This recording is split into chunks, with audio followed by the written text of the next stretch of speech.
Aloha and good afternoon, everybody. It's 1 p.m. on Thursday, June 25th, 2026. I call the Committee on Public Safety and Economy meeting to order. I'd like to welcome Council Members Nishimoto, Okimoto, and walking in, Council Member Tupola and Vice Chair Kiaina. All right, pursuant to Section 92-3.7, the Hawaii Revised Statutes, this meeting will be conducted as a remote meeting by interactive conference technology with the following procedures in effect for the meeting. Members of the public will be allowed to provide oral testimony on all items on the agenda, in person, in the council chamber, and remotely when each agenda item is taken up.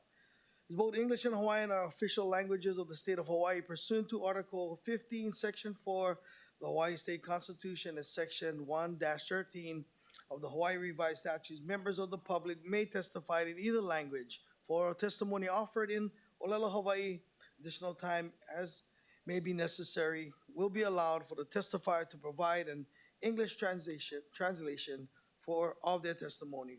Before testifying, each person shall state their name. Each speaker may not have anyone else read their statement and is limited to a 1-minute presentation on each item. All persons who have registered to testify in person will be called upon first. When the timer goes off, please conclude your remarks promptly. Persons who have not registered will be given an opportunity to testify following the registered testifiers. Once in-person testimony is concluded, I will proceed to remote testimony. All persons who have registered to testify remotely by video conference or telephone will then be called upon. When your name is called, please monitor your screen and activate your audio feed when prompt. For persons who are testifying by telephone only, I will identify you by the last 3 digits of your phone number. When your number is called, please listen for the prompt to unmute and press *6. When I call anyone else standing by remotely, please utilize the Zoom raise hand button to indicate your desire to speak. For those joining us by telephone only, please press *9 to indicate your desire to speak. Some friendly reminders and tips: video conference from a quiet location if possible. If you are watching the proceedings on Olelo, please mute your television when you are called to testify. When the timer on the screen reaches 0, please conclude your remarks promptly. HRS Section 92-3.7 requires that all votes at remote meetings be conducted by roll call unless unanimous. Therefore, I will first call for objections, and if there are any, I will call a roll call vote. Written testimonies included the testifier's address, email address, and phone number will be available to the public as desired on the posted agenda. As a courtesy, please turn off all cell phones for the duration of this meeting. All right, members, moving on to agenda item number 1, Resolution 26-142. This resolution accepts a gift of 3,700 calls valued at $3,700 to the city from Asagi Hatchery Incorporated, the animal consumption at the Honolulu Zoo. And here to testify is Director Dita Hollyfield. Good afternoon. Thank you, Chair. Good to see everybody. We are very appreciative of the hatchery. We have to feed a lot of animals, obviously, and one of the things that when we can save money, something like this where we can reuse certain animals to sustain the larger animal collection at the Honolulu Zoo. The $3,700, we're feeding probably at least 12 to 20 times a year. So it becomes something like $60,000 that we're saving, and that's a whole nother person that we could hire at the Honolulu Zoo. So we are grateful to them, and we are grateful to the Honolulu Zoological Society, who also make sure that the gifts can come through appropriately. So thank you for consideration. Awesome. Okay, any questions for the director? All right, see. Okay, we'll now proceed with in-person oral testimony in the council chambers. Clerks, do we have any in-person testifiers on this item? Chair, there are none. I think, yeah. Go ahead. First and your last name. Press the. Hello, my name is Guy Yoshimura. Once again, thank you to Councilmember Toba aloha to all the other council members and everybody here. I just want to speak in behalf of Resolution 26-142. As somebody that works in the livestock industry, and I understand what it takes to cut costs. I understand that, the city is always saying we can't find stuff in our budget. What we're gonna do. They have more questions than they have answers. And the opportunity right now to give you guys, options and answers, I think it'd be, really sad to turn this down. My thing is, I worked in the trash industry out here in Oahu for over 20 years, and we understand when dealing with livestock or animals, there is a special handling charge when you dispose of them. You can't just throw them in the trash, right? The Humane Society does the same thing. So why are you gonna spend extra money to dispose of them when you can save money and possibly, help the city out in their budget? So once again, I want to thank everybody for the opportunity to share my thoughts. Members, any questions for the testifier? Thank you. All right, we'll move on to remote. Chair, there are none. Come on, okay. All right, members, we're on discussion. Okay.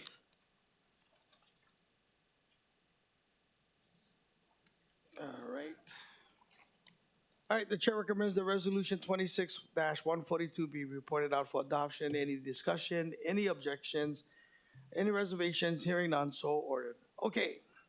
Moving on to agenda item number 2, informational briefing, update from the Honolulu Police Commission on the selection process for the next chief of the Honolulu Police Department. Joining us in the council chamber is Chris Magnus for the Honolulu Police Commission, who will be providing a brief presentation.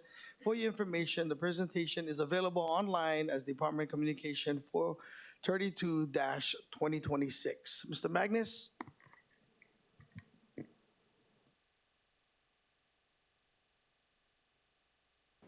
I guess here we go.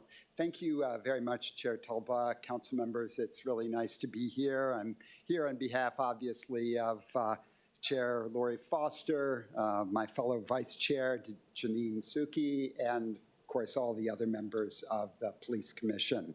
So let's get right to it here. Happy to talk about this selection process because, to get a high-quality police chief, you got to conduct a professional selection process. And there are very few cities, especially the size of Honolulu, that don't involve getting some expertise to help them with something like this. You need a professional search leadership group, and we got one through a process that I'm happy to talk to you a little bit about. So last summer, and it's hard to believe, it's been just about a year ago. Last summer, the Police Commission began the procurement process to get a search firm. And we work with the Department of Budget and Fiscal Services, other city departments to develop an RFP, a request for a proposal. And we worked with them pretty closely to, figure out what did we want in terms of any prospective agencies or providers that might apply. So then in October, the RFP was released with a November 13th deadline for interested firms to submit their proposals. And we got a number of proposals, and after thoroughly reviewing those, we selected a company called Public Sector Search Consulting, and they were awarded the contract on December the 31st, again, of this past year. Now, just by way of a little background on, and I'm going to just call them PSSC here to make it easier, little background on them. Since 2017, PSSC has completed more than 110 police executive searches in jurisdictions across the country. So some of these include Dallas, San Jose, Seattle, Oklahoma City, Aurora, Colorado, Fresno. You get the idea. There have been a lot of other jurisdictions, very diverse jurisdictions that they've worked with. Now, look, the timing of the city's procurement process was largely out of our control, but we completed our part of this work as comprehensively, as thoughtfully, and as efficiently as possible. So I have the dates up here. You can see again, deadline to submit the proposal, date that we awarded the contract, and then I'm going to just talk to you a little bit about the different phases of the project that happened next. So, PSSC helped us develop the criteria to evaluate, I guess, what you'd call ideal candidates for this position. And that was done based on a thorough review of the department's needs. We got input from really all the key stakeholders, and we looked at the stated goals and initiatives that were identified in the department's strategic plan.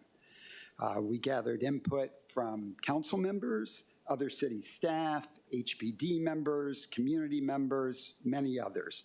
And this was done through community surveys, department surveys, focus groups, and community forums. We really wanted to make a serious commitment to get as much input as possible because we recognize this is a really important position. We got 600 survey responses, and we involved a broad group of leaders and stakeholders who work with the police department. So what did stakeholders tell us that they wanted? They said they wanted, okay, transformational and strategic leadership. They didn't want just the maintenance of the status quo.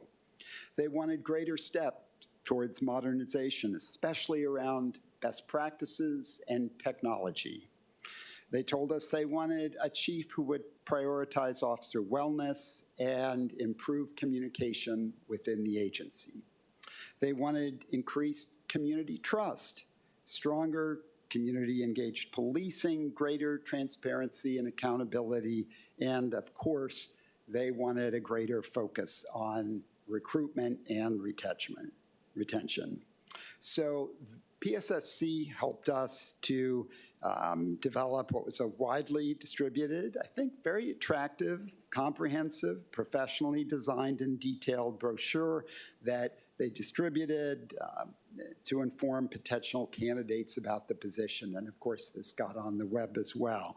And this was advertised on all the key websites for attracting law enforcement professionals. So they worked with the major city chiefs, Police Executive Research Forum, the International Association of Chiefs of Police, National Organization of Women in Law Enforcement, National Organization of Black Law Enforcement Leaders. You get the idea. We tried to be as diverse as possible of getting this information out there.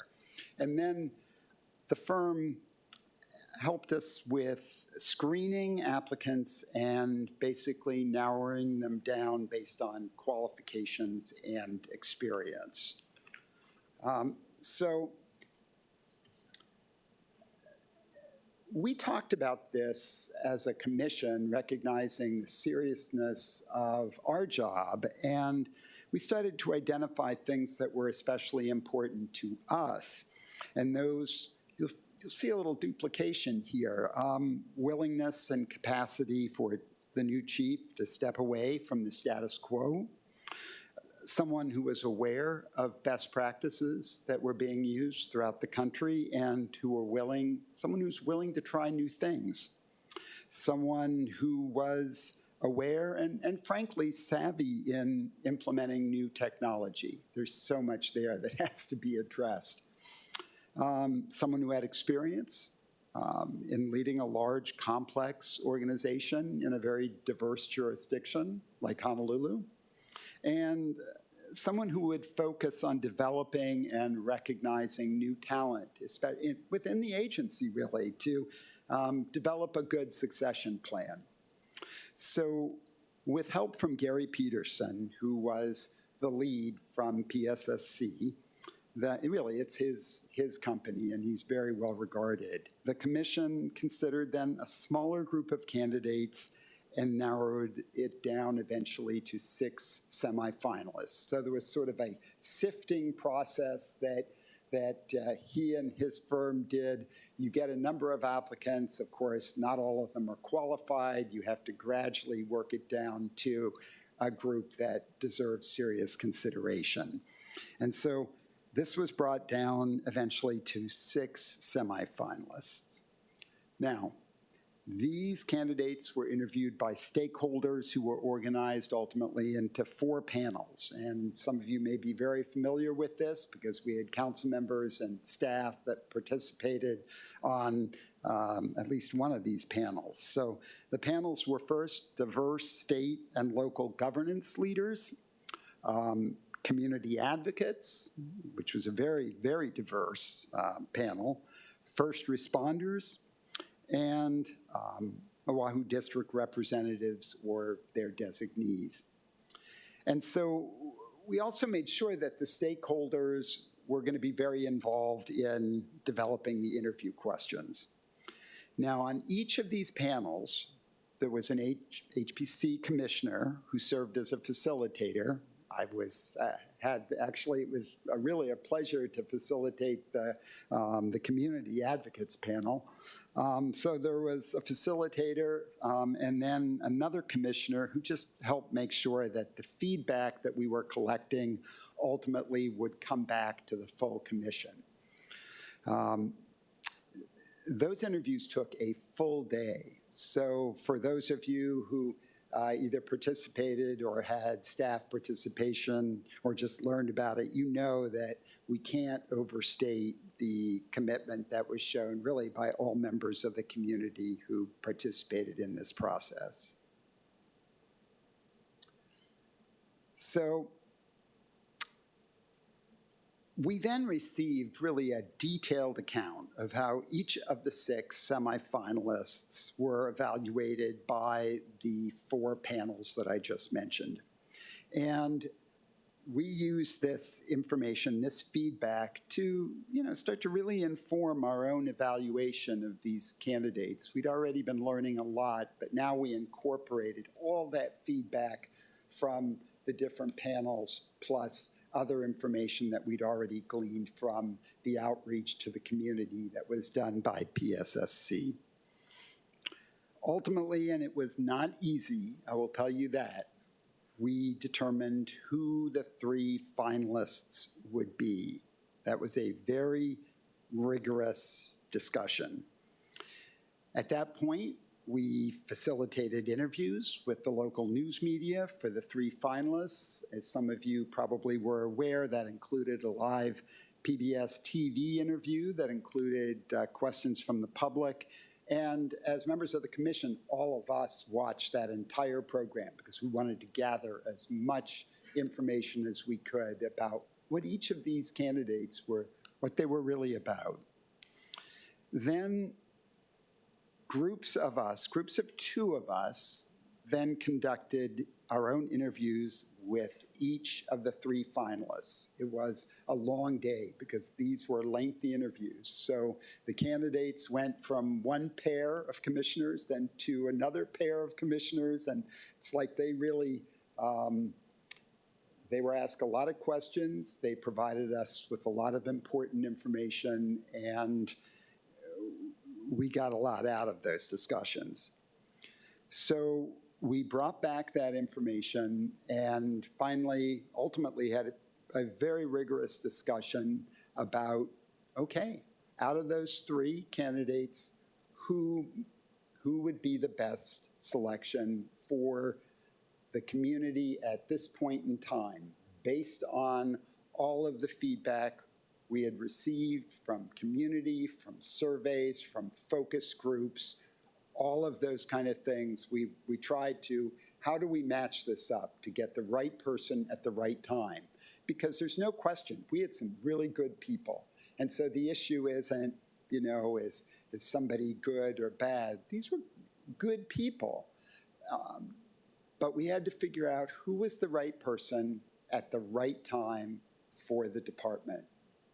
And ultimately, as you know, we selected David Lazar to be the chief. He's already been working very hard, hasn't even been sworn in yet, and he's been basically working full-time on his own time since the day that he learned he was selected, working very closely with interim Chief Vanek, reached out to many, many people in the department. He has already moved here,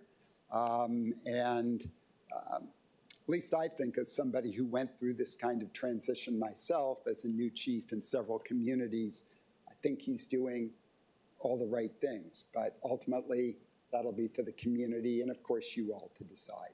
So that is the process, and I'm happy to answer any questions that you might have.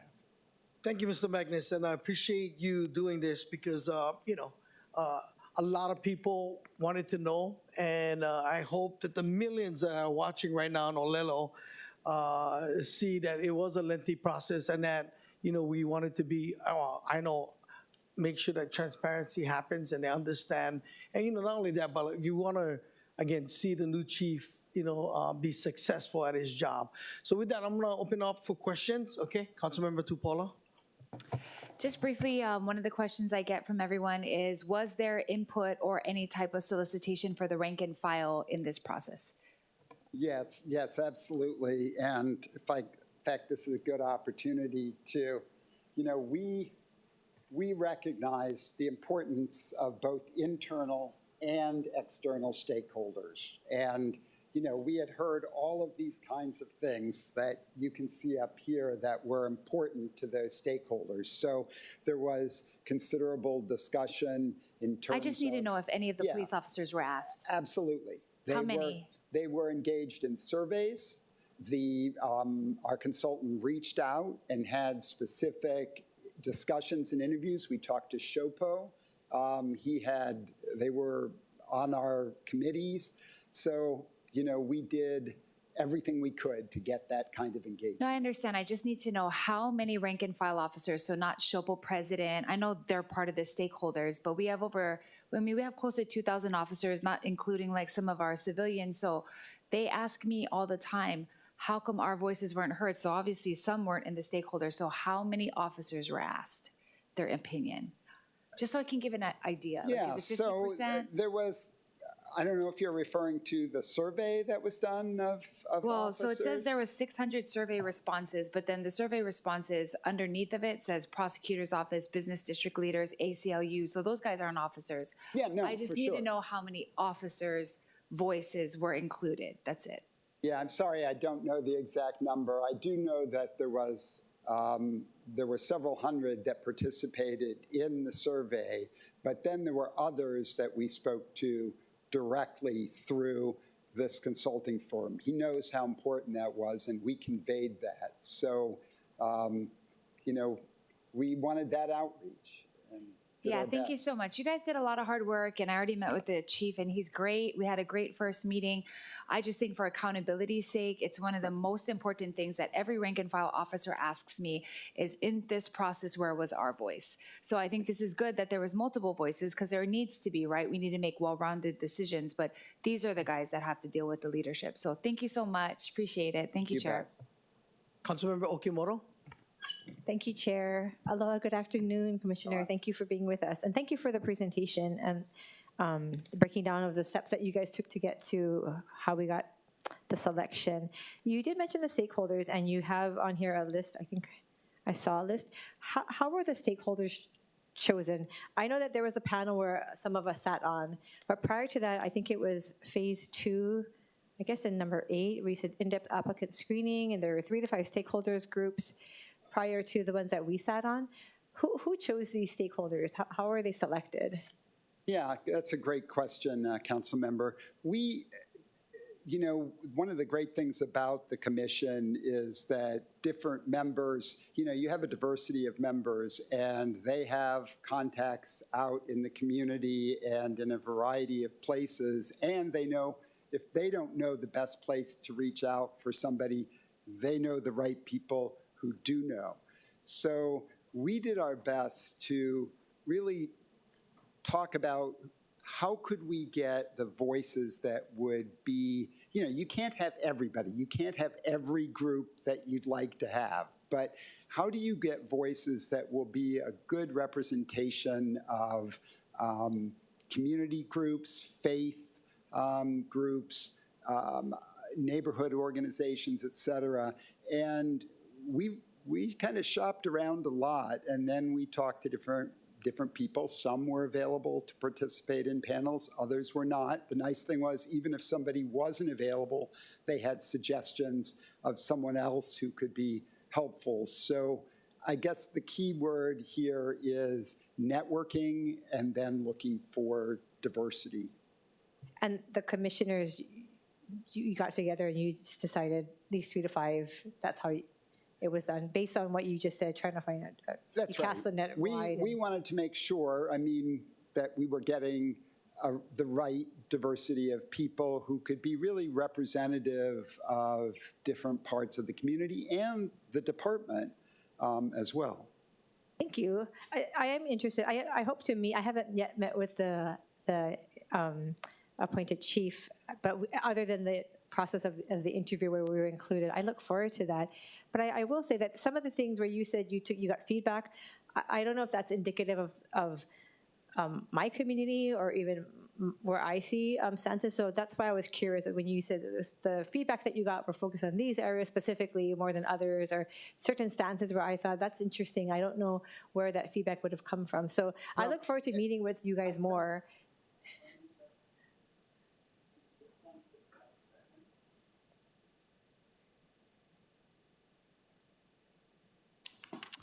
So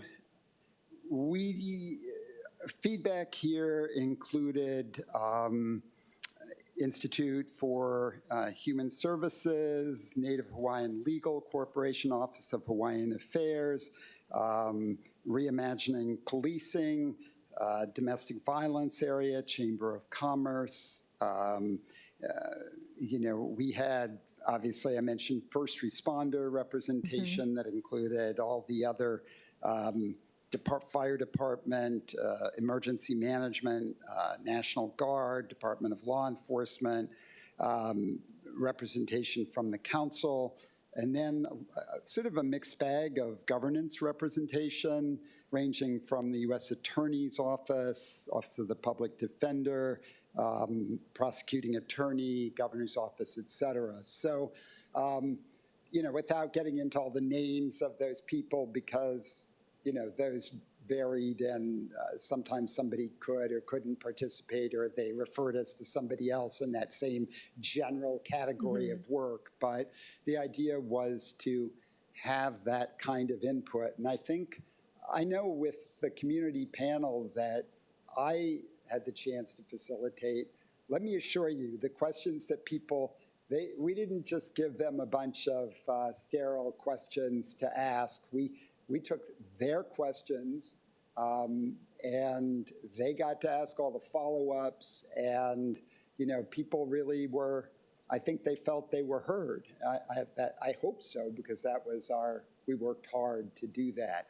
But those panels were only one part of the larger process that involved other focus groups, surveys, other kinds of outreach, right from the start of this entire process. It's been long, but a lot of that's been used to gather community input and to help guide us into what kind of chief do you want? No, and thank you for explaining that. And I look forward to, again, seeing how this continues to unfold. I do have the same thoughts along of Councilmember Tupola. I probably haven't spoken to as many rank and file as she has, but the ones who did reach out, they were disheartened because they felt like their voices weren't heard. Especially, and I'm not sure how that survey went out, where it was like 90% of them chose a specific candidate. And so I think at some point we have to address the needs of the department. We understand that a lot went into this. We are part of that process. But when I always go back to my days of being a teacher, when we feel like the people on the ground aren't being heard, they feel like they're not being heard, I think there's something that has to be considered there. And so hopefully we can show that the right decisions were being made, and we can get the confidence of the men and women on the ground. I'm hoping that we can do that. I was one that was uncertain initially about, I'm not even sure if you were on the commission at that point when we had passed the funding or agreed to funding to have a consultant come on. I think at that point I was uncertain if the commissioner should just do that or if we should pay a consulting firm, and we did. And in the interaction that we had with, it was Mr. Peterson, I felt that he was a good, he was really thorough and he was prepared. I appreciated him kind of, at least on Zoom, how he orchestrated going between the rooms that were having, that were being held during the application or the interview process. But I'm not familiar with how this works. I was wondering, how much input did he have after all of this? Does a consultant then give his input, or was he just orchestrating? After we were all done, we don't see what happened until we saw on the news the 3 finalists and then the selection. So how much influence does a consultant have in this process? Well, a good consultant is one who listens first and foremost to the community and gathers information about what are you looking for in a chief? What is it that you want? What kinds of change? Or are you looking for a status quo or change? And if it's change, what kind of change? So he then used that to guide the selection process. You know, we did our best to get the word out there of here's what we're looking for, and we hope you'll apply if that's what you're interested in. Of course, you always get applicants who are just, well, I just want to put my name in to be a chief, and boy, Honolulu sounds like a great place, and it doesn't mean that they're necessarily qualified even, or that they really want those kinds of things. So his job was then to sort of narrow it down so that we could, you know, make decisions among candidates that were really serious and that could potentially be that right fit. His job was not to tell us, oh, I think you should pick so-and-so, or this is the best. His job sometimes did involve saying, here are things that were expressed by the community, by officers that we talked to, by others. And so these are candidates who you can see through their work experience and history, they look like they could match up in a number of these ways. So that was kind of, his job was to facilitate, not to pick. But he was a good facilitator, and when we asked for more information or guidance, he always provided it. He was timely. I thought he was very fair. And as you can see, he has a lot of experience doing this, so I think he probably wouldn't have the business if he wasn't known for getting good chiefs for places. Thank you for sharing. That's really good to know. Like I said, I had positive experience in that day of our interviews, but I was just wondering how it works. So I appreciate you being here, and thank you for explaining it. We look forward to, we know that your volunteer positions are not easy ones, and so we look forward to continuing the process and working with the new chief. Thank you, Chair. Just in response to your one other point about officers, look, again, having gone through a chief selection process and then working with officers in each of the departments, here's the reality. What do officers want the most? They tell you they want change. What is it that they're most apprehensive of and sometimes even opposed to when they get it? Change.